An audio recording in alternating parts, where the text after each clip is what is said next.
রাতের একেবারে অন্তিম প্রহর। শেয়াল আর কুকুরের যৌথ রোদন যেন গোটা জঙ্গলের প্রতিটি কোণায় এক অশরীরী শিহরণ ফুটিয়ে তুলছে। মিশমিশে অন্ধকার আকাশে তারাদের দলও মুখ লুকিয়ে কোথায় যেন আশ্রয় নিয়েছে, কে জানে। এইরকম এক মুহূর্তে দৃপ্ত পায়ে এসে দাঁড়ালো এক কাপালিক। চুলের জট আর দাড়ির আতিশয্যে তাকে ভীষণ রকমের বিভৎস লাগছিল। পরনে কৌপিন, গলায় রুদ্রাক্ষ। সেটি ছুঁয়ে একবার কোন দেবতার উদ্দেশ্যে প্রণাম জানালো সে। অল্প দূরে বটগাছের নিচেই এক কালী মূর্তি, সেদিকেই হয়তো সে তার নিবেদন জানালো মনে মনে। সামনে পুজোর উপকরণ আর ধিক ধিক করে জ্বলতে থাকা ধনির আগুন। কোনো এক বিশেষ সাধনায় বসার আগে একবার প্রার্থনা করে নিল সে। কিন্তু এবার দেখা গেল নদীর মজা চরে সে মোটেও একা নয়, বরং একটি ছেলে হাত পা মুখ বাঁধা অবস্থায় ছটফট করছে। সে যেন কোনো ঘোরের মধ্যে আছে, বেশ বোঝা যাচ্ছে সেটা। কাপালিক এগিয়ে যায় তার দিকে। প্রথমে হেড়ে হেড়ে করে টেনে নিয়ে আসে সামনের কালী মূর্তির সামনে। তারপর প্রায় জোর করে ছেলেটার গলাটা একটা হাঁড়ি কাঠের মধ্যে গলিয়ে দেয়। সিঁদুরের একটা বড় তিলক এঁকে কাপালিক পাশ থেকে তুলে নেয় ভীষণ আকৃতি এক খড়গ। আজ এই অস্ত্রের শুদ্ধিকরণ হয়েছে। বলির জন্য খড়গটির ধারালো ফলা লক লক করছে। খড়গটি চাঁদের অল্প আলোতে চকচক করছে। তারপর হঠাৎ শূন্যে তুলে নেয় সেটি সে, এবং মুহূর্তে নামিয়ে এনে এক কোপে ছেলেটার ধড় থেকে মাথা হালকা করে দেয়। ফিনকি দিয়ে রক্ত ছিটকে এসে লাগে মা কালীর মূর্তিতে। তৃপ্ত চোখে তাকিয়ে কাপালিক নরমুণ্ড নিবেদন করে তার আরাধ থাকে। বিড় বিড় করে বলতে থাকে একটা মন্ত্র। ওম ক্লিং ফট স্বাহা। ওম ক্লিং ফট স্বাহা। ওম ক্লিং ফট স্বাহা। জেগে উঠ, জেগে উঠ, এবার জেগে উঠ মা। মারে মারে, তোর জন্য ভোগ এনেছি, ভোগ। এরপর পাবি তুই মহাভোগ, মহাভোগ, মহাভোগ।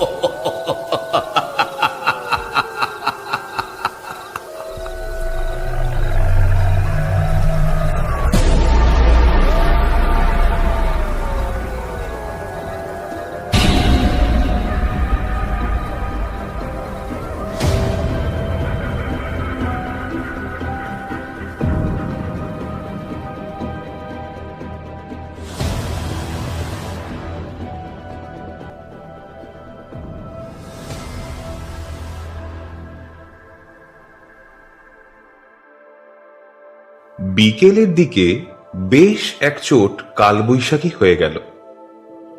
ঝড় থেমে গেলেও এখনো বৃষ্টি পড়েই চলেছে ছুপছুপ করে। এমনিতেই আমাদের এদিকটায় রাস্তার বাতিগুলো প্রায়শই জ্বলে না। দুদিন আগেই অমাবস্যা ছিল, তার উপর মেঘ করে থাকায় চাঁদের আলো প্রায় নেই বললেই চলে। আজ একটু তাড়াতাড়ি সন্ধ্যা নামায় হঠাৎ করেই চারিদিক এমন ঘুটঘুট করছে যেন মনে হচ্ছে কাল রাত্রি নামবে। অফিস থেকে ফিরে জানলা দিয়ে সেদিকে তাকিয়ে বিমর্ষ চিত্তে বসে আছি। স্ত্রী গেছেন বাপের বাড়িতে। একাকিত্ব বেশ জাঁকিয়ে বসেছে আমার উপর। অবশ্য তিনি থাকলেও যে এমন বৃষ্টিমুখর সন্ধ্যা বিচিত্রভাবেই কাটত তার কোনো মানে নেই। বিয়ের তো বছর 10 হতে চলল, এখন কি আর আমার সেই কাব্যি করা গোলাপ হস্তে প্রাণোচ্ছল মন আছে, না তারই বা জো আছে সংসার সামলে দুদণ্ড প্রেমালাপ করার? উল্টে নিত্য কলহ এবং উত্তরোত্তর বিরহ এমন পালা করে আমাদের জীবনে রোজ মঞ্চস্থ হয় যে এই রঙ্গমঞ্চে রাবীন্দ্রিক প্রেম বড়ই বেমানান। হঠাৎই একটা শব্দে আমার তাত্ত্বিক মনে ভাবনার ছেদ আসে। দরজায় কেউ কড়া নাড়ছে মনে হলো। সে কি, এমন সময় আবার কে এলো? স্ত্রী যে আসবেন না আজ তা তো বলেই গেছেন, তাহলে আবার কে? দরজা খুলেই দেখি কিশোরী দাঁড়িয়ে। মুখটা হাসি হাসি দেখেই মনে হলো নিশ্চয়ই কোনো ভালো সমাচার আছে। এই যে কিশোরী, তা একদিন ছিলে কোথায় হে? বলতে বলতে তাকে সাদরে আমার বাড়িতে ডেকে এনে বসতে দিলাম। সে বলল,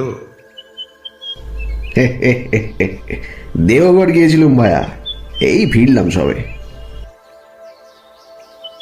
তারপর মোড়াটা একটু টেনে এনে বেশ জুত করে বসে বলে উঠল, ওই একটু হাওয়া বদল হলো, আর তার সাথে এক গুরুরও সন্ধান পেলাম বুঝলে।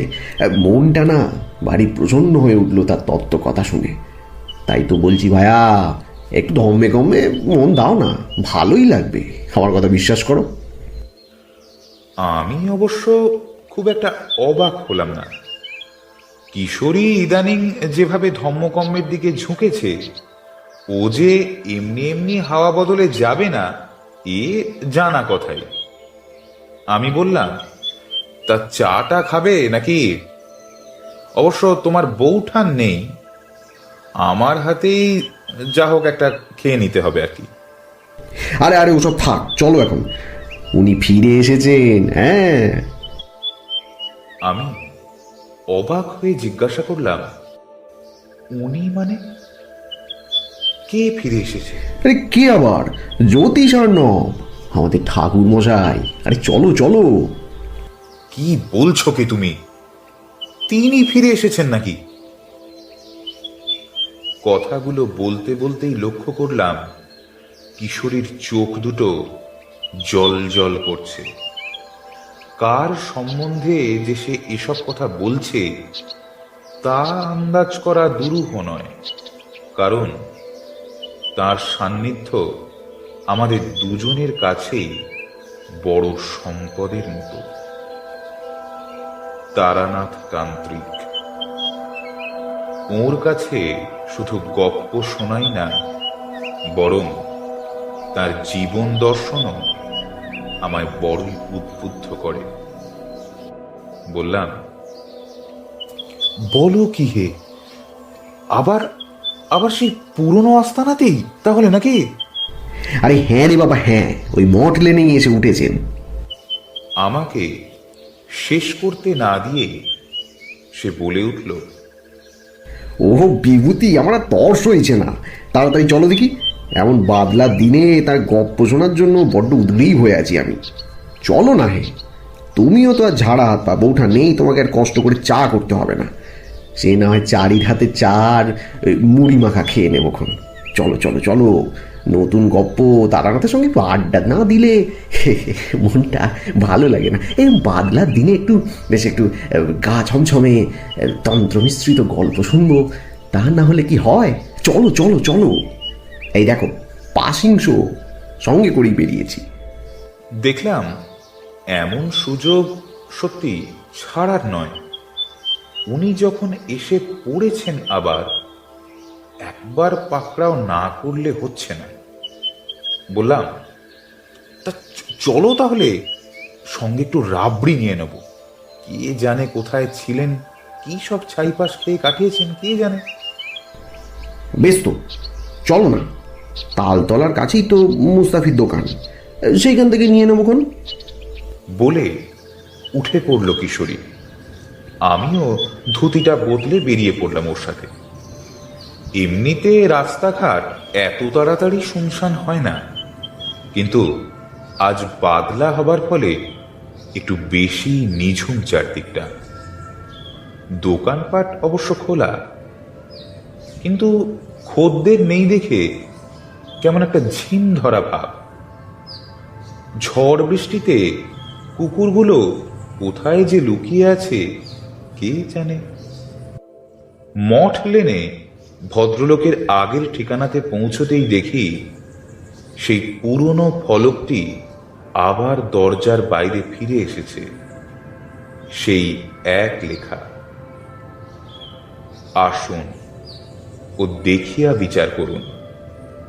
বড় বড় রাজা মহারাজার প্রশংসাপত্র আছে, ইত্যাদি ইত্যাদি। দরজায় টোকা দিতেই দেখি চারি এসে দরজা খুলল। এক গাল হাসি হেসে বলে উঠল,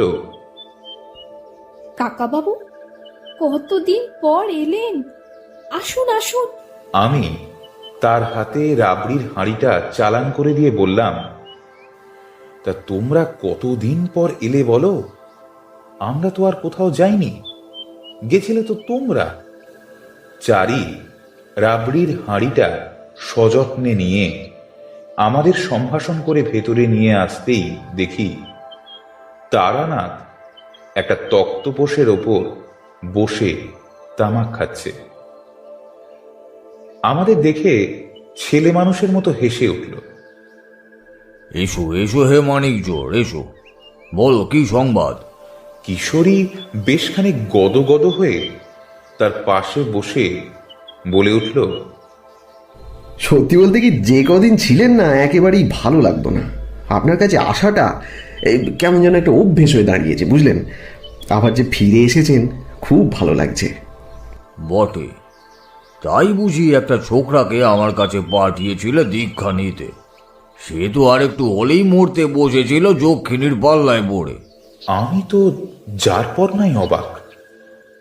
কিশোরী আবার এসব কাণ্ড বাঁধিয়েছে তা তো জানতাম না। জিজ্ঞাসা করলাম, তা বলি ভায়া, এসব আবার কি? কাকে পাঠিয়েছিলে? কিশোরী একটু থতমত খেয়ে গেল, আমতা আমতা করতে লাগলো।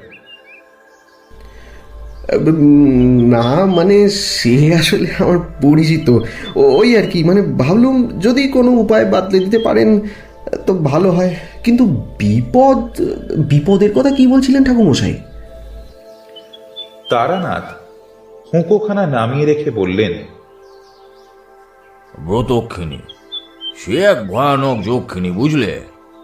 অনেক কষ্টে উদ্ধার করেছিলাম তোমার সেই ছোকরাকে। যাক, সে গল্প অন্য একদিন হবে কোন। আগে একটা সিগারেট দাও দেখি।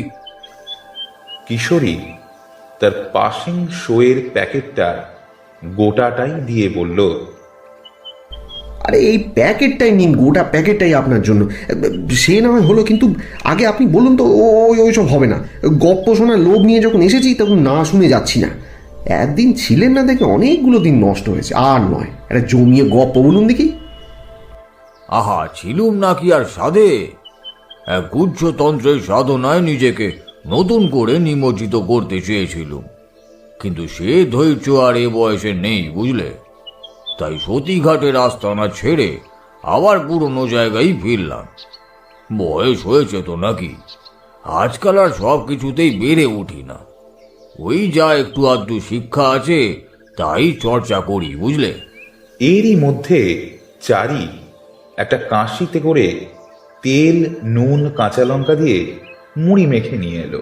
নিন, এইটা নিন, একটু পরেই আমি চাটা করে আনবো, কেমন? এই বলে চারি ভিতরে চলে গেল। তারানাথের এই মেয়েটা বড্ড মিষ্টি। ওকে প্রথম দিন দেখে যতটা লাজুক মনে হয়েছিল, এখন পরিচয় হবার পর কিন্তু ওকে বেশ সপ্রতিভ লাগে। সে অবশ্য তারানাথও অনেকটা তাই, মিতভাষী এবং খানিক অন্তর্মুখীও বটে। এখন অবশ্য আমাদের সান্নিধ্য যে ভালোই উপভোগ করে সেটা না বললেই নয়। আমি জিজ্ঞাসা করলাম, সে আপনি যে মুলুকেই থাকতেন না কেন, এখন একটা বেশ জমিয়ে গপ্প বলুন দেখি, বেশ ভয়ের কোনো একটা গল্প। ভয় তো আমি জীবনে কম পাইনি হে বিভূতি, কিন্তু কি জানো, সব কিছুকে নিয়ন্ত্রণ করতে হয়েছে। ভয়ের ঊর্ধ্বে গিয়ে আমার সেই অন্ধকারের গহীন ও অতল স্পর্শী কোনো চেতনার ওপর জয় পেতে বড় কঠিন সাধনা করতে হয়েছে। সেও বড় কম অভিজ্ঞতা নেই। কিশোরী এক গাল মুড়ি মুখের মধ্যে পুরে বলতে লাগলো, তা তেমনই কিছু শুনি না আজকে, বলো শুনি। শুনবে? বিশ্বাস করবে তো? অবশ্য অবিশ্বাসী না হলে ভালো শ্রোতা হওয়া যায় না। বেশ বেশ, বলুন তাহলে শুনি। আপনার কাহিনী বিশ্বাস অবিশ্বাসের ঊর্ধ্বে গিয়ে বিচার করতে হয়, বুঝলেন? তাই আমরা মোটেও একেবারে উড়িয়ে দিতে পারি না আপনার সমস্ত কথা। আমরা বেশ মন দিয়ে শুনব। আপনি শুরু করুন। তারানাথ বলতে লাগলেন, সব সাধনার কথা শুনেছ কখনো? আমি ঘাড় নাড়লাম। কিশোরী অবশ্য কিছু বলতে যাচ্ছিল, আমি খোঁচা মেরে চুপ করতে বললাম। মাঝপথে বেশি কথা বললে গল্প শোনার আমেজটাই চলে যায়। উনি বোধহয় আমার ভাবনাটা পড়তে পারলেন মনে মনে। মৃদু হেসে বলতে শুরু করলেন, শুনেছ হয়তো, তবে ভাষা ভাষা শুনে থাকলে বলবো। ও বিষয় এতই ভয়ঙ্কর ও গুহ্য যে সঠিকভাবে না জানা থাকলে মৃত্যু অনিবার্যভাবে সাধককে গ্রাস করে। তেমনই এক ঘটনা, বুঝলে? গোড়া থেকেই বলি। তখন আমি মধুসুন্দরী দেবীর হাত থেকে সদ্য নিস্তার পেয়ে স্বাধীনভাবে সাধনা করছি। শ্মশানে টশানে অনেক ঘুরেও তেমন ভালো গুরু জোটাতে পারিনি। একাগ্র চিত্তে সারাদিন ধ্যান করি। সাধনার মার্গ যতটুকু জানতাম সে নিয়েই খানিক চর্চা আর মাঝে মাঝে ভিক্ষাবৃত্তি করে দিন যাপন, এভাবেই চলছিল। আমি ঘুরে বেড়াচ্ছি নানা জায়গায়। অবশেষে একদিন বল্লভপুরে এসে পৌঁছালাম। পাশ দিয়ে বইছে দাঁড়া নদী। সেই নদীর পাড়ে বসেই আমি জব করছি। হঠাৎ শুনি ঘোড়ার খুরের শব্দ। দেখি কিনা দুই লেঠেল এসে হাজির। ঘোড়ার পিঠ থেকে নেমে এসে এক লেঠেল আমায় বলল, পেন্নাময়ী বাবা ঠাকুর, বলছি জমিদার মশাই তলব করেছেন, একটিবার যদি রাজবাড়িতে পায়ের ধুলো দেন তো বড় ভালো হয়। আমি অবাক হয়ে গেলাম। নদীর ধারে বসে অল্প বিস্তর মায়ের সাধনা করি, ছাই ভস্য মেঘে ঘুরি। আমাকে আবার রাজবাড়ির কি প্রয়োজন পড়ল? জিজ্ঞাসা করলাম, আমাকে কেন? কি হয়েছে? লেটেলটি সবিনয় জানালো, তা তো জানি না বাবা ঠাকুর, তবে তবে শুনলাম নাকি বড় বিপদ। জমিদার বাবু নিজেই আসতেন, কিন্তু কোনো কারণবশত বোধহয় আসতে পারলেন না। যদি একটিবার আসেন বড় ভালো হয়। বিপদ? কিন্তু জমিদার মশাই কি আমাকে চেনেন? মানে আমি তাকে কি রূপে বিপদ থেকে বাঁচাবো সেটা উনি জানলেনই বা কি করে? আর বিপদটাই বা কিসের? প্রশ্ন করলাম আমি। উত্তরে সে বলল, দেখেন দেখেন বাবা ঠাকুর, আমরা হুজুরের আজ্ঞাবহ, এত কথা তো আমাদের জানানো হয়নি। তবে তবে খুব গোলমেলে ব্যাপার। নায়েব মশাই থেকে কাছের বাড়ি সবাই ওখানে এসেছে, আমরা সভাও বসেছে।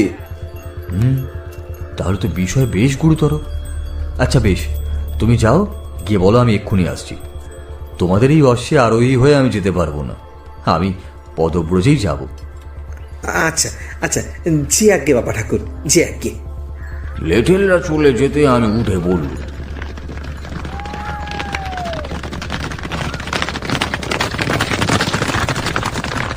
জমিদার বাড়ির প্রাসাদের উদ্দেশ্যে যখন আমি এগিয়ে গেলাম, কি মনে হতে একবার ওপরে মুখ তুলে চাইলাম, কিন্তু আমার অন্তর থেকে কে যেন জানান দিয়ে গেল গতিক বিশেষ সুবিধার নয়। সূর্যদেব অনেকখানি হেলে পড়েছে পশ্চিমাভিমুখে, আর টুকরো টুকরো মেঘ এসে জমেছে ঈশান কোণে। বিপদের একটা কালো ছায়া জমিদার বাড়ির ওপর যে ক্রমশ বিস্তার করছে সেটা বুঝতে পারলাম। আমি এর আগে কখনো এরকম বাড়িতে প্রবেশ করিনি।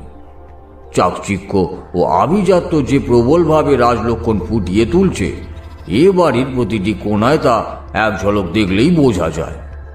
কিন্তু সভাকক্ষে প্রবেশ করেই দেখলাম পরিস্থিতি বেশ থমথমে। জমিদার মশাইয়ের নাম আগে আমি শুনেছিলাম, চাঁদ রায়। এমনিতে প্রবল প্রতাপশালী ও রাজবাড়ি হলেও জনদরদি। অন্তত কোনো প্রজাকে সচরাচর ক্ষোভ প্রকাশ করতে দেখিনি আমি যতদিন সে রাজ্যে ছিলাম। আমাকে দেখে চাঁদ রায় নিজেই নেমে এলেন রাজাসন ছেড়ে, বললেন, বাবা ঠাকুর, পথ দেখান আমাদের, বড় বিপদে পড়েছি, কোনো কিছুতেই কিচ্ছু সুরাহা হচ্ছে না। আমি বললাম, দেখুন, আমাকে দিয়ে আপনার বিপদের সুরাহা কি করে হবে তা আমি জানি না, আদপে বিপদটা কি তাও জানি না, তাই না জেনে কি উত্তর দিই বলুন তো জমিদার বাবু। চাঁদ রায় হাত জোর করে প্রায় মিনতি সুরেই বলে উঠলেন, এক বিষম বিপদ বাবা ঠাকুর। আজ এই নিয়ে 5টি বাচ্চা হারিয়ে গেল, আর আশ্চর্যভাবে সবাই ঠিক ওই জঙ্গলের দিক থেকে উধাও হয়ে যাচ্ছে। বল্লভপুরের একদম প্রান্তিকে একটা ভয়ঙ্কর জঙ্গল আছে, কেউ বড় একটা যায় না সেখানে। আগে অবশ্য মৃগয়া করতে আমি যেতাম সেখানে, তবে আজকাল শিকার নিয়েও বড় কড়াকড়ি চলছে বলে সে অভ্যাস আমার কবেই গেছে। বলা যেতে পারে এমন সাপত সংকুল বিজন অরণ্য খুব কমই আছে। সেখানে কেনই বা তারা যাচ্ছে আর কি করে হারিয়ে যাচ্ছে তা নিয়ে দুশ্চিন্তার অন্ত থাকছে না আমার। কথাগুলো শুনে আমি বেশ অবাক হয়ে গেলাম। এতদিন এখানে আছি তেমন আজ পাইনি। বোধহয় আমি আমার সাধনার জন্য এতই একাগ্র ছিলাম যে জাগতিক কোনো ব্যাপারেই আমার কোনো ধ্যান জ্ঞান ছিল না। কিন্তু এরকম ঘটনা তো মোটেই সুবিধার নয়। বললাম, কিন্তু জমিদার মশাই, আমি এখানে কিভাবে সাহায্য করব আপনাকে? জঙ্গলে লেটেল পাঠান, খোঁজ করুন ভালো করে। চাঁদ রায় সঙ্গে সঙ্গে উত্তর দিল, সে কি আর নিইনি, কিন্তু কোনো সুরাহা হয়নি। এত ঘন জঙ্গলে খুঁজে পাওয়া বড় দুষ্কর, আর সত্যি বলতে কি কেউই সেভাবে ওখানে যেতে চায় না। তাই দিন দিন বড় জটিল হয়ে যাচ্ছে সমস্যা। আমার কাছে ঠিক কি সাহায্য চান আপনি বলুন তো? আপনার কাছে তো অনেকেই যায়, তাদের আপনি নানা উপায় বাতলে দেন, তাদের নানাভাবে সাহায্য করেন। আমাদের এই বিপদে যদি আপনি একটু সহায় হন। শুনেছি সাধকদের নাকি অনেক ক্ষমতা। দয়া করে এই ঘোর অসময়ে একটু সহায়তা করুন বাবা ঠাকুর। আমি মনে মনে হাসলাম। এরা আমায় বোধ হয় কোনো প্রবল প্রতাপশালী মন্ত্রসিদ্ধ তান্ত্রিক গোছের কিছু ভেবে ফেলেছে। বললাম, আমি তো কোনো সিদ্ধ পুরুষ নই জমিদার মশাই, নেহাতি একজন যে এখনো সিদ্ধিলাভের পথ খুঁজে বেড়াচ্ছি। হ্যাঁ, গুরুর কৃপায় দু একজন সাক্ষাৎ মহাতান্ত্রিকের সান্নিধ্য পেয়েছি বটে, কিন্তু জ্ঞান অতি সীমিত। যারা আমার কাছে আসেন তাদের মনের বল বাড়তে যতটা পারি সাহায্য করি মাত্র। আমায় তেমন কেউ ভাববেন না দয়া করে যিনি।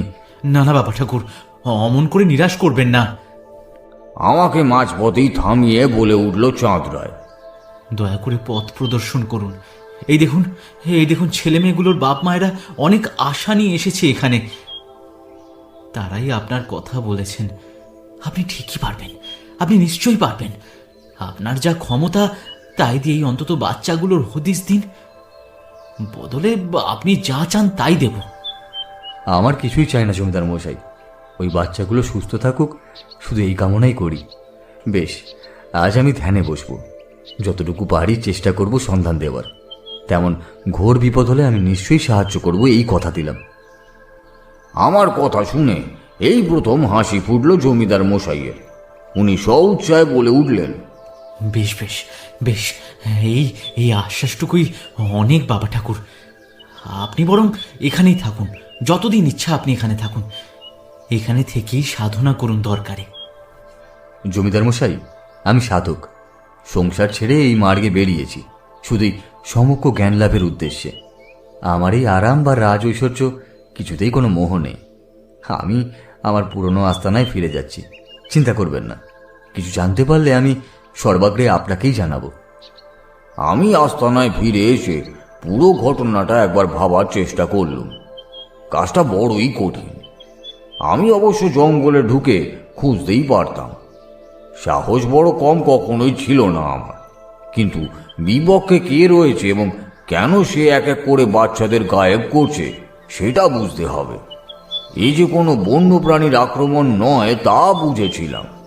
প্রাণী হলে বাচ্চাগুলোর জামা কাপড় অন্তত মিলত, কিন্তু এ বড় রহস্যময় কাণ্ড। যাই হোক, সে রাত্রে আমি ধ্যানস্থ হয়ে মহাকাল মন্ত্র জপ করে অনেক চেষ্টা করলাম, কিন্তু মানুষ চক্ষে কিছুই ধরা পড়ল না। বুঝলাম এভাবে হবে না, আমাকে আরো কিছু সংবাদ সংগ্রহ করতে হবে। সেসব ভেবে পরদিন প্রত্যুষে জমিদার বাড়িতে আমি নিজেই গিয়ে পৌঁছালাম। গিয়ে দেখি জমিদার মশাই নেই, নায়েব মশাইয়ের সাথে কাছারি গেছেন। কিন্তু তাতে অবশ্য খাতির করার লোকের অভাব হলো না। আমাকে যে কেন ওরা এভাবে মাথায় করে রেখেছিল তা জানি না। মনে মনে বড় অস্বস্তি হচ্ছিল। আমার চেহারা দেখেই হোক বা সাধন ধর্মের জন্যই সবাই ভেবে রেখেছিল আমি আমার সিদ্ধি দিয়ে সব বিপদ বুঝি এমনি উড়িয়ে দিতে সক্ষম হব। কিন্তু এত সহজে যে কাজ নয় তা একমাত্র আমিই জানতাম। হঠাৎ এক মিষ্টি মেয়েলি গলা শুনে আমার ভাবনায় ছেদ পড়ল। এক পরমা সুন্দরী কন্যা আমার সামনে এসে দাঁড়িয়েছে। বয়স বোধ করি 15 হবে। হাতে এক গ্লাস দুধ ও কিঞ্চিত ফলাহার। অবাক হয়ে জিজ্ঞাসা করলাম, কে মা তুমি? মেয়েটি উত্তর দিল, আমি বিম্ব। আপনি কাল এসেছিলেন, কিন্তু কাল আপনাকে সেবার কোনো অবকাশই পাইনি। আজ এইটুকু গ্রহণ করুন দয়া করে। আমি বিস্মিত হলাম এইটুকু মেয়ের এমন সুন্দর ব্যবহার দেখে। না, মেয়ে মাত্রই যে অতিথি সৎকারে সে পুরুষ অপেক্ষা বেশি সড়গড় হবে তা জানতুম, কিন্তু এই যে একেবারে পটিও সেই বয়সেই, সেটাই আমার বিস্ময়ের কারণ। বললাম, আচ্ছা বেশ, এগুলি রাখো এখানে। তুমি কি আর কিছু বলতে চাও? বড় উতলা দেখছি তোমার। মেয়েটি খানিক তাকিয়ে রইল নির্নিমেষ, তারপর মাথা নামিয়ে বলল, আমি জানি ওরা কোথায় আছে। হঠাৎ এমন কথা শুনে আমি তো অবাক। মেয়েটি বলে কি? ওরা মানে ও কি বাচ্চাগুলোর কথা বলছে? জিজ্ঞাসা করলাম, ওরা কারা বিম্ববতী? আমাকে পরিষ্কার করে বলো তো। বিম্ববতী একবার চট করে দেখে নিল আশেপাশে যদি কেউ তাকে দেখে ফেলে। মনে হলো এই সমস্ত কথা তার অগোচরেই হয়তো এই প্রাসাদে আলোচিত হয়েছে। যে কোনোভাবে সেগুলি শুনে ফেলেছে সে। কাউকে বলতে না পেরে আমাকে কোনোভাবে মনে বল পেয়ে সব উগরে দিতে চাইছে। বিম্ববতী এবার মুখ তুলল, স্বর একেবারে খাদে নামিয়ে ফিসফিস করে বলল, অনেক মাস আগের কথা জানেন, আমি একবার আমার 2 সহচরীকে নিয়ে দেবী মায়ের পুজো দিতে গেছি। এই কয়েক ক্রোশের পথ মাত্র। সেখানেই প্রথম দেখেছিলাম তাকে। কি ভয়ানক তার চোখ দুটো! দেখলেই শরীরের ভিতরটা খালি খালি লাগে। তারপর বিম্ববতী হঠাৎ যেন কোনটায় পুরো সেঁধিয়ে গেল। ভীষণ ইতস্তত করছিল সে। বুঝতে পারছিলুম এমন কিছু ঘটেছে তার সাথে যে আমায় বলতে তার সংকোচ হচ্ছে। তারপর কি হলো রে মা, বলতো আমায়। মনে হচ্ছে অনেক কিছু জমিয়ে রেখেছিস তোর এইটুকু মাথায়। বল মা, বল, বলে ফেল, বোঝা হালকা হবে তাহলে।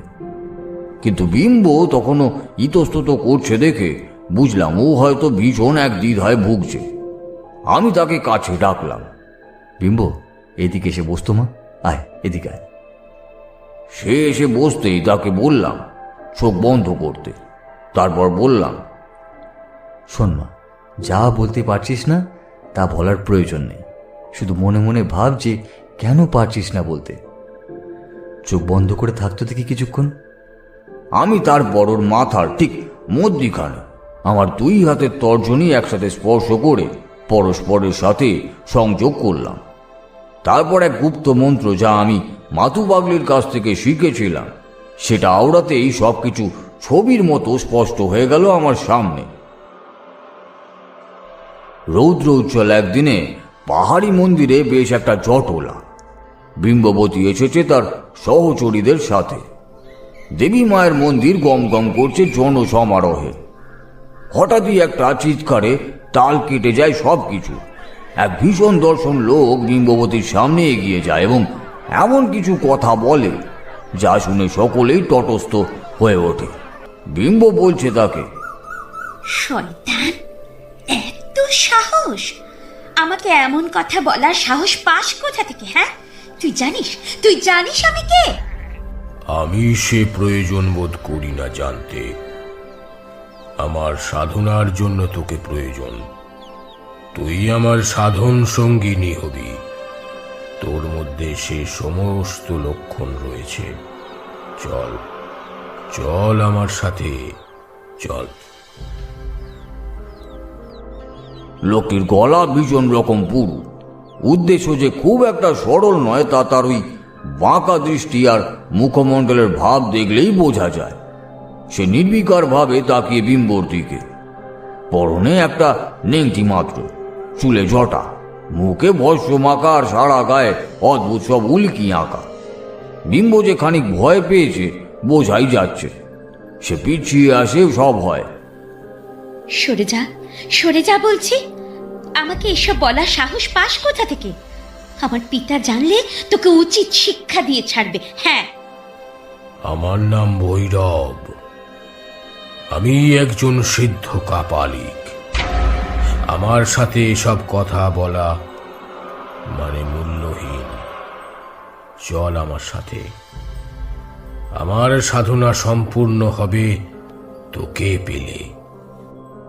এই মধ্যে হঠাৎ দুটি লোক, বোধহয় সামন্ত গোছের কেউ হবে, তাদের জমিদার কন্যাকে রক্ষা করতে ছুটে যেতে ছিটকে বলল।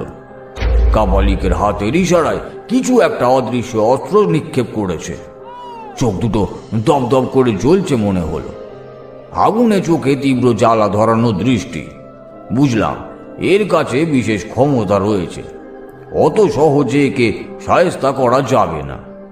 বিম্ব থতমত খেয়ে মন্দিরের চাতালে দাঁড়িয়ে। সেই ভয়ঙ্কর লোক তার হাত দুটি সবলে স্পর্শ করল। তারপর বলে উঠল, জোর করে নিয়ে যাবার বাসনা থাকলে তোকে আগেই নিয়ে যেতে পারতাম, কিন্তু জেনে রাখ, সে চেষ্টা ভৈরব কাপালিক করবে না। কিন্তু সে যখন চেয়েছে তোকে, সে নিয়ে আসবেই। কিন্তু তুই নিজে আসবি, নিজে। এ কথার কোনো নড়চড় হবে না, কোনো নড়চড় হবে না।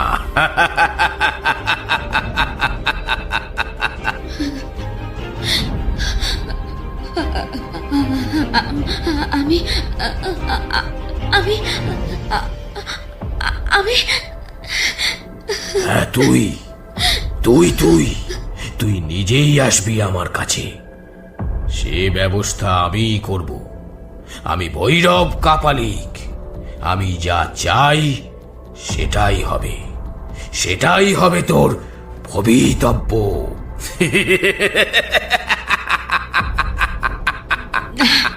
কিছুতেই না, কিছুতেই না, কিছুতেই না। 5টি বাচ্চার রক্ত দিয়ে সেবা করেছি মা শ্মশান কালীকে। এখনো সে তৃপ্ত হয়নি। সে তোর সেবা না পেলে সে তৃপ্তি আসবে না। তাই তোকে আমার একান্ত দরকার, তবে আমার সাধনা সম্পূর্ণ হবে। মা আবার জেগে উঠবে আর আমি তার প্রসাদ পাবো, অমরত্ব পাবো আমি। আমি ভৈরব কাপালিক, সর্বশ্রেষ্ঠ হব এই জগতে, সর্বশ্রেষ্ঠ।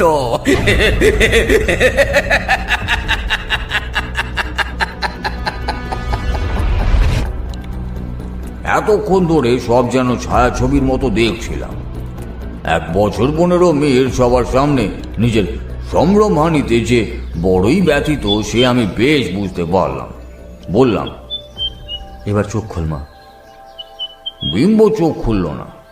মুদিত চোখ তখন অশ্রুসিক্ত, দুগাল বেয়ে নামছে জলের ধারা। আমি ওর মাথায় হাত রাখলাম। থরথর করে কেঁপে উঠল সে।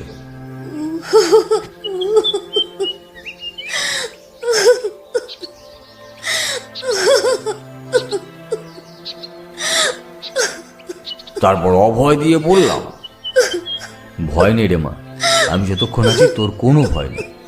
তুই এসব ফলাহার রেখে যা তো দেখি, এখন বিশ্রাম কর, যা। ভয় পাবি না একদম, কেমন? জানবি আমি আছি তোর সাথে সদা সর্বক্ষণ। সেই মুহূর্তে হঠাৎ কেমন নিজের ওপর ভরসা বেড়ে গিয়েছিল। মনে মনে পণ করে ফেলেছিলাম, ওকে ভৈরব কাপালিকের হাত থেকে যেভাবেই হোক রক্ষা করব। শুধু তাই নয়, 5টি বাচ্চাকে যে এভাবে হত্যা করতে পারে তারও একটা সমুচিত শাস্তির প্রয়োজন। বিম্বকে অভয় দিতে সেও একটু শান্তি পেল মনে হলো। সে অন্তর্নিহিত হতেই জমিদার মশাইয়ের গলা পেলাম। আমি খুবই দুঃখিত বাবা ঠাকুর, আপনাকে এইভাবে অপেক্ষা করতে হলো বলে। আসলে ঠিক আছে, ব্যস্ত হবেন না আপনি। বরং ভালোই হলো, বিম্বপতির কাছ থেকে অনেক কিছুই জানতে পারলাম। বিম্ব আপনাকে কিছু বলেছে? সব সময় যেসব মুখে বলতে হয় তা তো নয় জমিদার মশাই, না বলেও তো অনেক কথাই জানা যায়। তবে এই কথা বলতে পারি, বিপদ আপনার শিয়রে, যা করার আজই করতে হবে, নইলে বিম্বমা সংকটে পড়বে।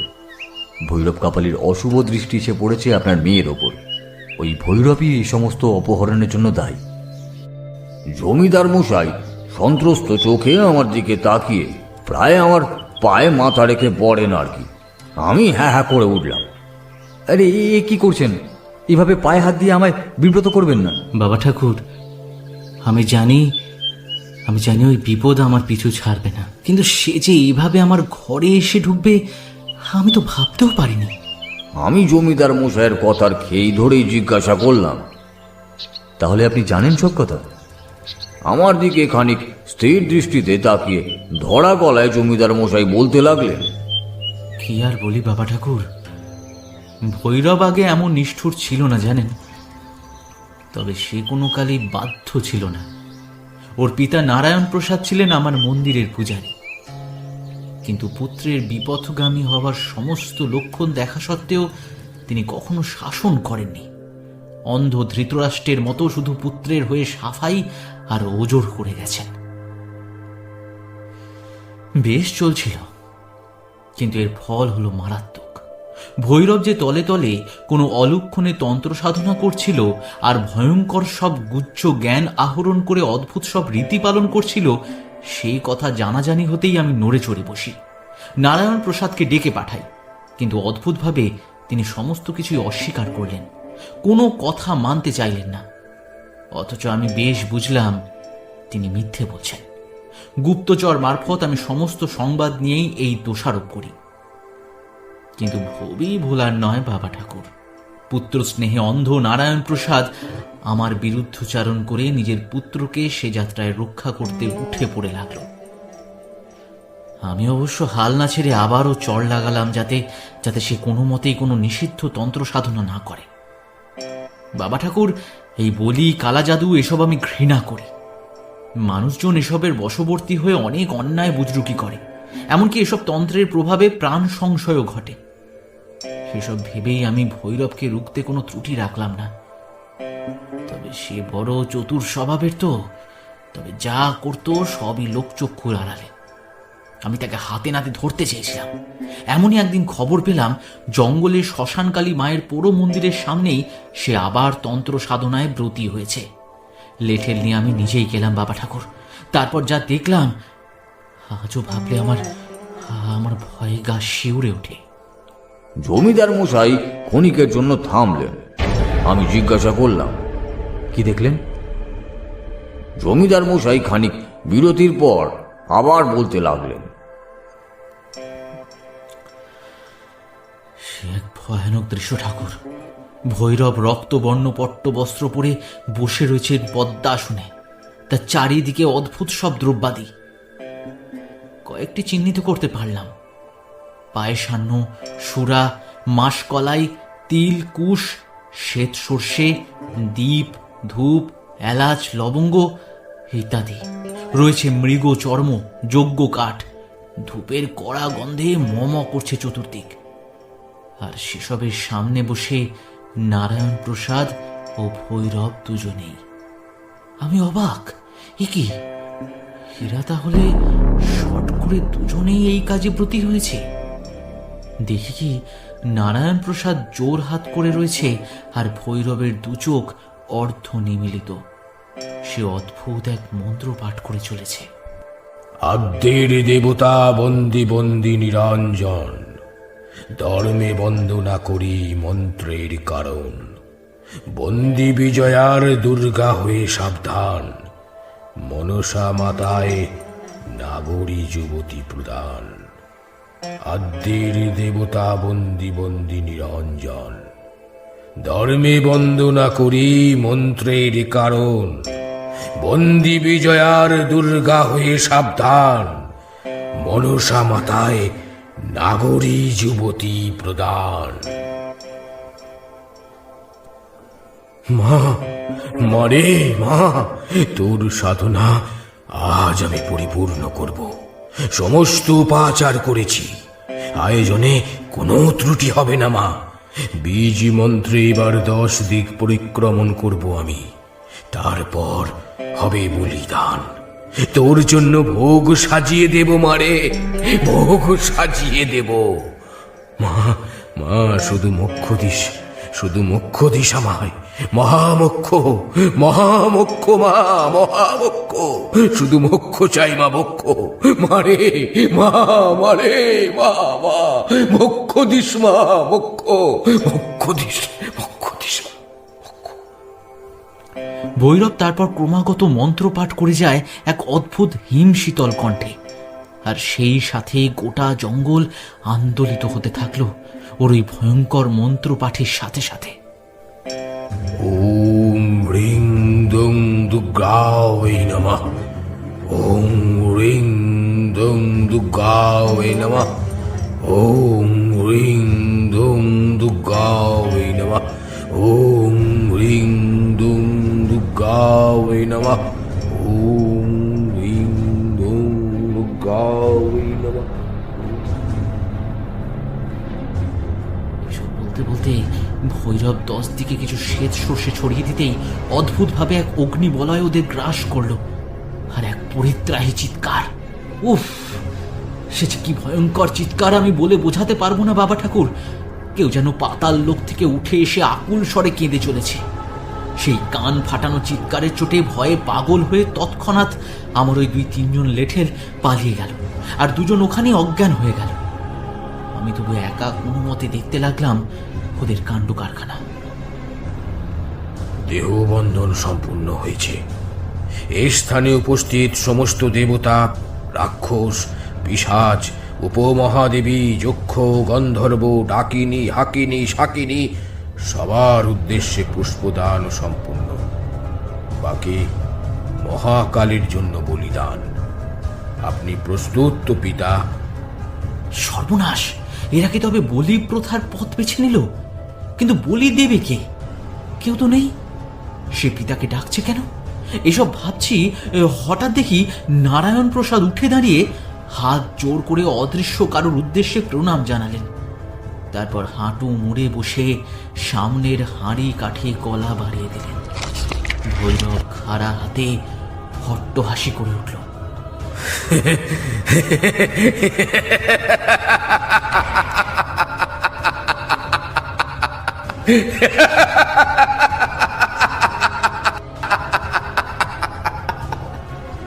শয়তান ভৈরব কিনা শেষে নিজের পিতাকে বলি দিয়ে সাধনা করবে?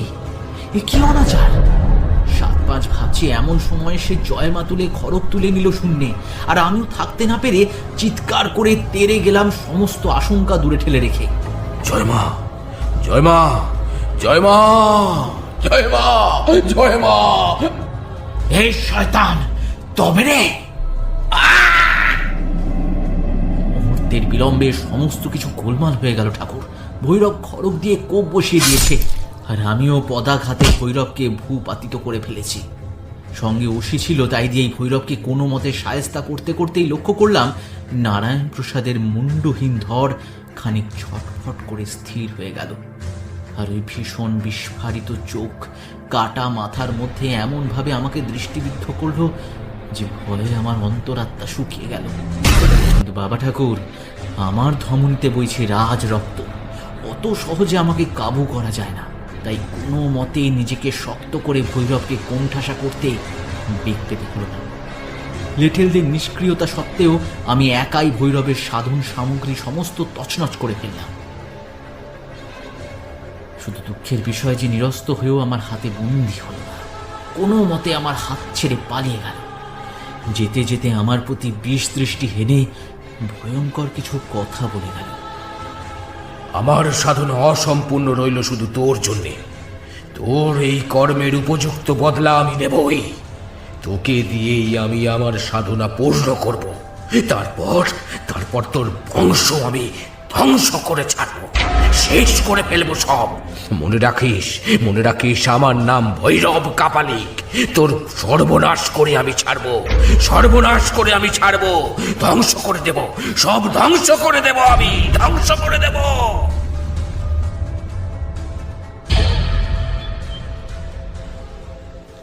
এই পর্যন্ত বলে থামলেন জমিদার মশাই। আমি হতবাক হয়ে শুনলাম লোমহর্ষক এই কাহিনী। কি বলবো কিছুই বুঝতে পারছি না। তবে যা বুঝলাম তা যদি সত্যি হয় তবে বিম্বর বিপদ তো বটেই, চাঁদরায়ের বিপদ তার চেয়েও অনেক বেশি। বললাম, আপনি বিশ্রাম করুন জমিদারবাবু। বিম্বমাকে আমি কথা দিয়েছি, কোনো অনিষ্ট আপনাদের হতে দেব না। আমি যতটা সম্ভব রক্ষা করব আপনার পরিবারকে এবং আপনাকেও। আমার যা সামান্য জ্ঞান আছে তাই দিয়েই আমি যথাসাধ্য চেষ্টা করব। এইটুকুই ভরসা বাবা ঠাকুর, এইটুকুই তো ভরসা। জমিদার মশাই চলে যেতে আমি ভাবতে বসলাম। ব্যাপারটা মোটেও ভালো ঠেকছে না। একদিকে ভৈরবের ওই কথা, অন্যদিকে বিম্ববতীকে দেওয়া শাসানি। জমিদার মশাইয়ের কথা শুনে আমার একটুও সন্দেহ ছিল না যে ওই ভৈরব সব সাধনা করতে বসেছিল। তাহলে আমি যা ভাবছি তাই যদি হয়, সে এক মহা অনার সৃষ্টি হবে। সে রাত্রে আমি ধ্যানে বসলাম, অনুভব করতে চেষ্টা করলাম যে বিপদ কোন দিক থেকে আসবে। জমিদার মশাই যে ভীষণভাবে ত্রস্ত হয়ে আছেন বেশ বুঝতে পারছিলাম, কিন্তু হাজার ভেবেও ভৈরবের কোনো মতিগতির কোনো কুল কিনারা করতে পারলাম না।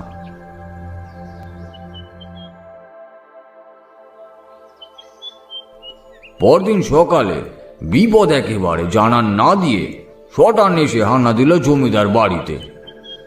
বিম্ববতীর হঠাৎ খোঁজ পাওয়া যাচ্ছে না। খবর পেয়েই আমি দৌড়ালাম। জমিদার বাবু একেবারে পাগলের মতো করছেন। আমি কোনো মতে তাকে সামলে বাড়ির বাইরে এসে দাঁড়াতেই দেখি কালো রঙের ছাই পড়ে রয়েছে, আর তার মধ্যে অবশিষ্ট কিছু কালচে পাখির পালক জাতীয় দেখেই বুঝলাম একটি পরভৃত্যকে বলি দিয়ে সেটা দেহাবশেষে পুড়িয়ে এ বাড়িতে ফেলে দিয়েছে কেউ। আর এই যে অতি নিম্নমানের কোনো বশীকরণ বিদ্যার প্রয়োগ করা হয়েছে সে ব্যাপারে কোনো সন্দেহ নেই। আমি সঙ্গে সঙ্গে বললাম, জমিদারবাবু, এক্ষুনি আমাদের জঙ্গলে শ্মশানকালী মন্দিরে যেতে হবে, নইলে আপনার মেয়েকে পাওয়া যাবে না। সে কি, এসব কি বলছেন ঠাকুর?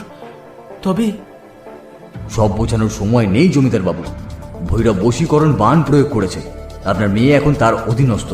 এক্ষুনি জঙ্গলে না গেলে তাকে বাঁচানো যাবে না। জমিদার মশাই কি বলবেন ভেবে পেলেন না, তবে আমার কথার গুরুত্ব বুঝে সঙ্গে সঙ্গে বেশ কিছু লেঠেল নিয়ে আমার সাথে জঙ্গলে প্রবেশ করলেন। ভৈরব যদি সত্যি সব সাধনা করতে চায় তবে বিম্ববতীকে এইভাবে বশবর্তী করে নিয়ে যাবার কারণ কি?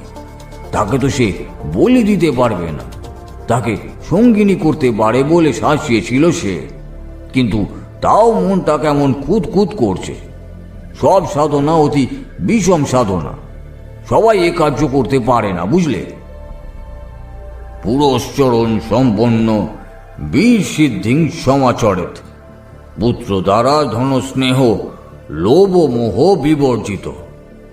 অর্থাৎ পুনশ্চরণ সম্পন্ন যে সাধক স্ত্রী পুত্রের স্নেহে আসক্ত নন ও ধন সম্পদের মোহ যার নেই, তিনি এই সাধনার অধিকারী। আবার পুনশ্চরণের 5টি অঙ্গ আছে: জপ, হোম, তর্পণ, অভিষেক ও ব্রাহ্মণ ভোজন। এইসব সম্পূর্ণ হলে তারপর যোগ হবে কুমারী পূজা। এইসব ভাবতেই ধাঁ করে মাথাটা ঘুরে গেল। সর্বনাশ! তবে কি বিম্বমাকে কুমারী পূজার জন্য নিয়ে গেছে, সাথে ভৈরবী জ্ঞানে দীক্ষিত করে সাধনার জন্য সমস্ত উপাচার সুসম্পন্ন করবে? সাধারণ উপায় যেহেতু সম্ভব নয়, তাই বুঝি এই বশীকরণ। কিন্তু তারপর তো কোনো সব প্রয়োজন হবে, পুরুষ সব। সে জোগাড় হবে কি করে?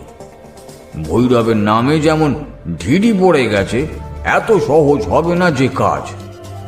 তাহলে যে কি সে চাইছে কে জানে।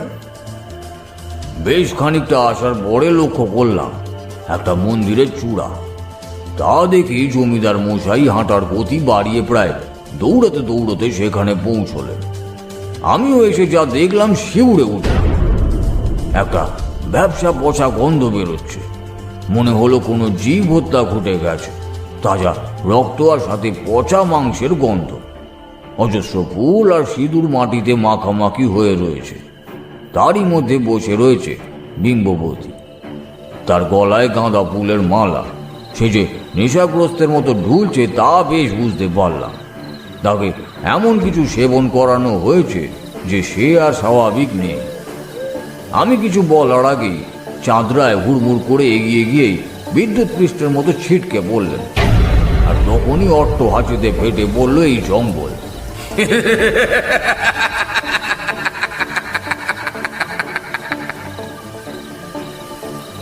লেটেলদের দল কিছু করতে যাবে এমন সময় সবাই টের পেল দেহ আর কারোর নিয়ন্ত্রণে নেই। সকলে কোনো অদৃশ্য বন্ধনে আবদ্ধ। একমাত্র আমি বুঝতে পারলাম এইসবই মন্ত্র বলে সম্পন্ন হচ্ছে। এর বিপরীত ক্রিয়া আশু না করলে আমরা সকলেই বন্দী হয়ে থাকব। ঠিক তখনই দেখলাম তাকে, লম্বিত কেশ জাল অসম্বৃত, গলায় রুদ্রাক্ষ মালা, পরনে কৌপি, অঙ্গে ভস্য ও কপালে রক্তচন্দ্র। দেখলাম জমিদার মশাইকে কাবু করে ফেলেছে এই কাপালিক বেশি লোকটা। এই বোধহয় ভৈরব, তাই হবে। কিন্তু ভৈরবকে যা ভেবেছিলাম তার চেয়েও শক্তিশালী সে। আমি বিপরীত মন্ত্র প্রয়োগ করতেই সে তীর বেগে এসে আমায় এক ঝটকায় মাটিতে ফেলে দিল। আমি উঠতে পারলাম না, কারণ এক অলৌকিক শক্তি বলে কোনো অদৃশ্য কেউ আমার সমস্ত শক্তি যেন নিংড়ে নিল। আমি মুহূর্তের জন্য বিচলিত হয়ে বললাম, বুঝলে, আর আমার এতদিনের সাধনা যে বিফলে যাচ্ছে তা বেশ বুঝতেই পারলাম। আমার সমস্ত শরীর যেন মুহূর্তে অবসন্ন হয়ে পড়ল।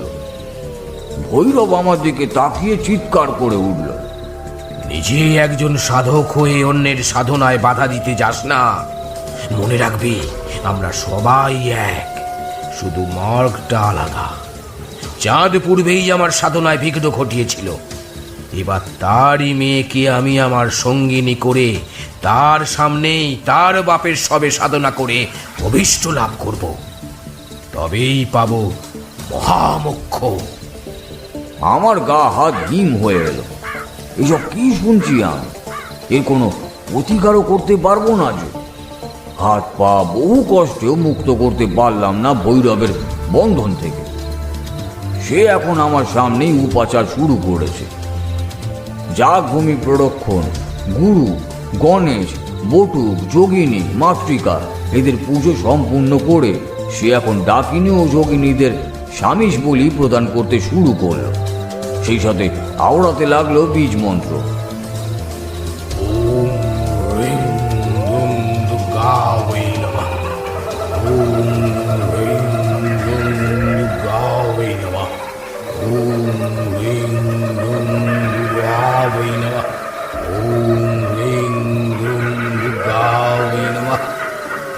আমি অসহায়ভাবে তাকিয়ে রয়েছি। যতটুকু সাধন জ্ঞান হয়েছে তার সমক্ষ প্রয়োগেও যে আমি এমন নিষ্ফলা হয়ে পড়ব স্বপ্নেও ভাবিনি। ঝাপসা লাগছে সামনেটা। জমিদার মশাইয়ের মৃত্যু তার শিয়রে এসে দাঁড়িয়েছে। ভগবানকে ডাকলাম আমি, মা শক্তি দাও, এ অনাচার কিছুতেই যেন না হয়। ঠিক তখনই কেমন সব বদলে যেতে লাগলো দৃশ্যপট। কোথায় সেই বড় মন্দিরের চাতাল, কোথায় বা জমিদার বিম্ব আর সেই কপালি, সব কেমন নিমেষে মিলিয়ে গিয়ে চারিদিক ধোঁয়াশাময় হয়ে উঠল। আমি এক শ্মশানের মধ্যে নিজেকে আবিষ্কার করলাম। সামনে একটা মরা পড়ে আছে, অনেক দিনের বিবর্ণ এক শব, কিন্তু তার দুর্গন্ধ বিশেষ নেই, কারণ তাকে কোনো সুগন্ধি জলে স্নান করিয়ে ধূপ জেলে আধো মুখে শোয়ান। তাকে চন্দন মাখানো হয়েছে, মুখে এলাচ লবঙ্গ পান দিয়ে পুজো করেছে একজন মহিলা। খাটো করে শাড়ি পরে এ কে কে পুজো করছে? ও কি, ও তো বিম্ব। আর এই সব যে তার আপন পিতা। না না, এ যে হতেই পারে না। এত তাড়াতাড়ি কি করে সব কিছু? এইসব ভাবতেই একটা খলখলে হাসি আমার রক্ত জল করে দিল। মেয়েটি পাগলের মতো হাসতে হাসতে আমার চারিদিকে ঘুরতে লাগলো আর থু থু করে চতুর্দিকে নোংরা করতে লাগলো। তার হাতে কাঁচা মাংস, মুখময় রক্তের ছোপ। সে আমার দিকে তাকাতেই আমার শির দ্বারা বেয়ে একটা হিমেল স্রোত ওপরে উঠতে শুরু করলো। ওই মুখ আমি আগেও দেখেছি, ভয়ের এক সাক্ষাৎ প্রতিমূর্তি, কিন্তু আমার বড় চেনা। মাতু পাগলি। বুঝতে পারলাম না সে এতদিন পরে এভাবে আমায় কেন দেখা দিল। আমি এই ভয়ের পরিবেশেও কেমন যেন নিশ্চিন্তি বোধ করলাম। আর তখনই ধমক দিয়ে উঠল পাগলি। কিরে হতো ভাগা, ভেবেছিলি রেখে নিচ্ছিস আমার হাত থেকে? হ্যাঁ, এই তো সাধনা, এই তো শিখলে একদিন। হ্যাঁ মা, তুমি এসেছো? আমি তো। পাগলি আবার ধমকে উঠল। চুপ, শুধু মায়া আর মায়া। বলি, এত মায়া নিয়ে এই সংসার ছেড়ে আছিস কেন? হ্যাঁ, কে তোকে দিব্যি দিয়েছে সাধক হতে? ও যে মেয়েটাকে ধরে নিয়ে এসেছে, ওর পিতাকে। মাতু পাগলি সজোরে এক লাথি মারলো আমায়, কিন্তু আমি ছিটকে পড়লাম না, ব্যথাও লাগলো না। অদ্ভুত এক ঘোরের মধ্যে রয়েছিলাম আমি। সে বলতে লাগলো, তোর মধ্যে এত মায়া মমতা থাকলে কোনোদিনই যে সাধারণ মার্গের উপযোগী হতে পারবি না রে তুই। সেদিনও পারিসনি, আজও। তবে এই ভালোবাসা দিয়ে তুই ওই মেয়েকে বাঁচাতে পারবি ঠিকই, এছাড়া তোর কোনো রাস্তা নেই। নে নে, এবার সেই মহাষোড়শী মন্ত্র পাঠ কর দেখি তো, কর। কিন্তু আমি যে। কি আমি? নে নে, সেই মন্ত্রে ওই সাধনার মধ্যে বিঘ্ন ঘটা দেখি। সে তো মরেনি, ভয় কি? তবে দেরি করলেই কিন্তু মৃত্যু অনিবার্য, বুঝলি? মা, আমি যে বন্দি, ও যে বশ করে রেখেছে। মাতু পাগলি হাসল।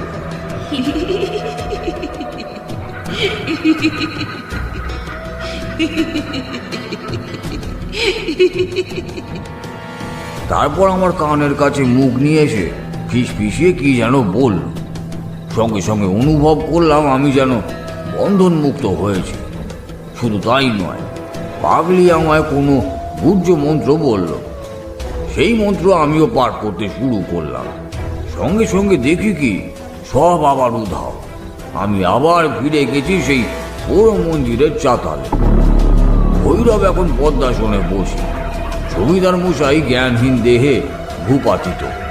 কিন্তু এ কি, এবার যে ভৈরব খড়গ তুলে নিল। কিন্তু মুহূর্তে দেখলাম বিম্ববতী যেন অদ্ভুত আচরণ করছে। সে হঠাৎ উঠে দাঁড়ালো, তারপর দু হাত ওপরে তুলে অদ্ভুত ভঙ্গিতে হাততালি দিয়ে উঠল এবং মুখে এক বিশ্রী খ্যানখ্যানে সুরে হেসে হেসে ভৈরবকে প্রদক্ষিণ করতে লাগলো। কি আমার মন্ত্র বল, আমার মন্ত্র বল ব্যর্থ হচ্ছে কি করে? একি আমার মন্ত্র বল ব্যর্থ হচ্ছে কি করে? আমার মন্ত্র বল ব্যর্থ হচ্ছে কি করে? কি করে কি করে আমার মন্ত্র বল ব্যর্থ হচ্ছে কি করে? কি করে আমার মন্ত্র বল ব্যর্থ হচ্ছে কি করে?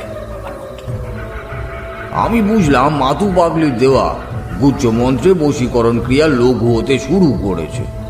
বিম্ব আর এখন সাধারণ কেউ নয়, সে এখন অদ্ভুত নৃত্যকলায় রত। পরনের শাড়ি আলু থালু, চুল উঠছে সনের মতো, বিড়বিড় করে কি সব বলতে বলতে এগিয়ে যাচ্ছে ক্রমশ ভৈরবের দিকে। ভৈরব খড়গ হাতে বিস্মিত হয়ে দেখতে লাগলো, কিন্তু কিছুই বুঝতে পারল না যে কি হচ্ছে। গোটা জঙ্গল জেগে উঠেছে এই মাঝরাতে, দুপ দাপিয়ে কারা যেন ছুটে আসছে।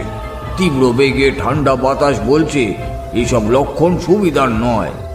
যারা আসছে তারা কেউ ইহলোকের অধিবাসী নয়। তারা কালো প্রচ্ছায়ার মতো সমস্ত জঙ্গল ঢেকে ফেলে তীর বেগে ছুটে আসতে লাগলো, আর তাদের মধ্যে নেচে নেচে আহ্বান জানাচ্ছে বিম্ব স্বয়ং। শান্ত হ, শান্ত হ, শান্ত হ বলছি, শান্ত হ, শান্ত হ, শান্ত হ বলছি, শান্ত হ, ভাল বলছি, শান্ত হ, শান্ত হ বলছি, শান্ত হ, শান্ত হ। ভৈরব বিগতিক দেখে আসন ছেড়ে উঠে দাঁড়াতেই বিম্ব এক পাশবিক চিৎকার করে ঝাঁপিয়ে পড়ল তার উপর। তার হাতের খড়গ দূরে ছিটকে পড়ে গেল, আর আমার চোখের সামনে এক ভীষণ ঝটকায় বিম্ববতী ভৈরবের মাথাটা দু হাতে ধরে অন্যদিকে মুচড়ে দিল। ভৈরবের নিতর দেহটা ভূপাতিত হতেই দেখলাম দূরে একটা বেল গাছের তলায় উবু হয়ে বসে মাতু পাগলি হাসছে খিক খিক করে।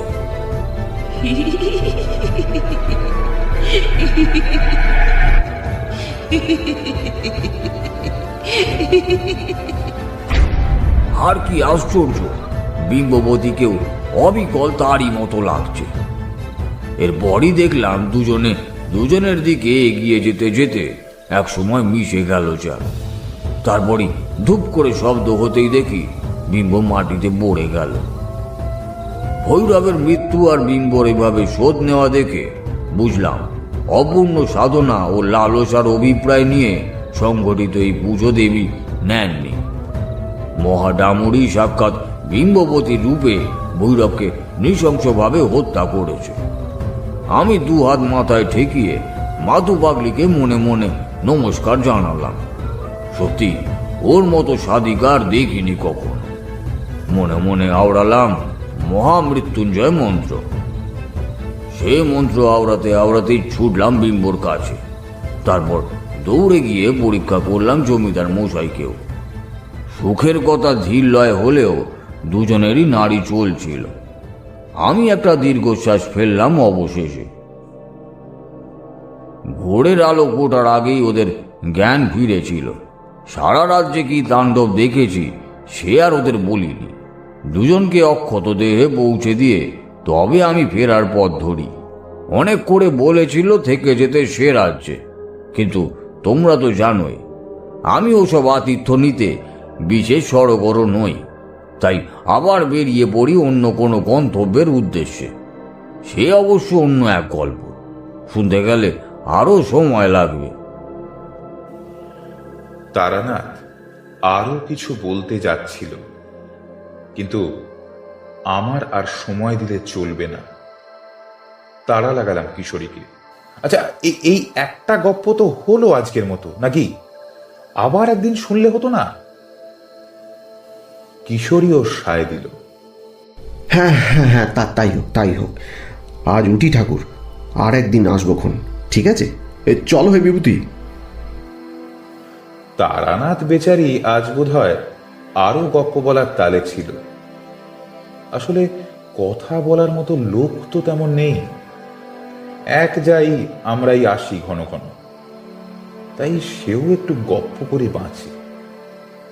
তবে আজ যখন আর আমাদের গপ্প শোনার ইচ্ছে নেই, সে হাল ছেড়ে দিয়ে বলল, বেশ, তাহলে আরেকদিন এসো, নতুন একটা অভিজ্ঞতা শোনাবো।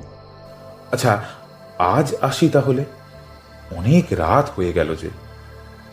এসো এসো। চারিমা, এগিয়ে দে তো দৌড় অব্দি একটু। দুজনে যখন উঠলাম বেশ রাত হয়ে গেছে। ছাতা বগলে করে দুজনেই ধীরে ধীরে বেরিয়ে আসছি। হঠাৎ দেখি তারানাথ হুঁকো রেখে রাবড়ির হাঁড়িখানা নিয়ে প্রায় প্রায় হামলে পড়ল। পাশে দাঁড়িয়ে চারি তার বাপের ছেলে মানুষই দেখে মুখ টিপে হাসছে। আমরাও বেশ হাসি মুখে ওদের বিদায় জানিয়ে রাস্তায় বেরিয়ে পড়লাম।